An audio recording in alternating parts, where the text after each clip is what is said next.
Uber 进前宣布要用新台币308亿，甲台湾的Foodpanda接起来，不过都要经过公平会审核通过。外界是真担心讲，这个 Uber 的关碗旁，公平会到立法院报告，讲会针对着市占率来评估。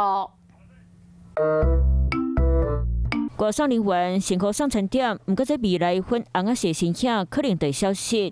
Uber 14号宣布用9.5亿美金的现金，超过新台币308亿，甲Foodpanda买落来，预计2025年顶半年完成，不过经过公平会审核。5月14号收到 Uber E 的母公司提出要跟 Foodpanda 结合的一个申报案件，现在正在审查这些文件申报资料是不是齐备。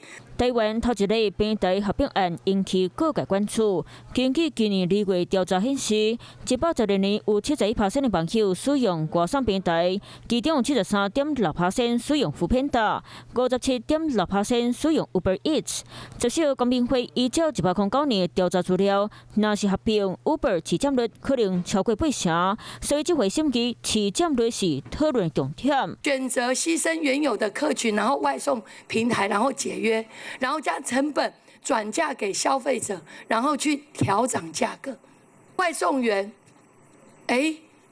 他变成只有一家，所以当他要去做外送员，也只能为一家服务，没有比较。刚才委员所关切的这个意义，都会在我们这个审查里面哈。这合并案影响全面变化，恐惊予外送人员是真烦恼。每一单单的计数变少，合作店家嘛惊可能伫咧平台抽成变多。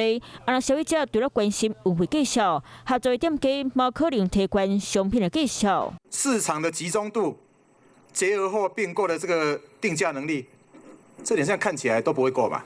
整个资料哈，整个还要进一步详细的分析。Uber 想要把Foodpanda接落来，爱先经过公平会审议，国民党如期完成，市场敢会出现变动，外界拢等咧看。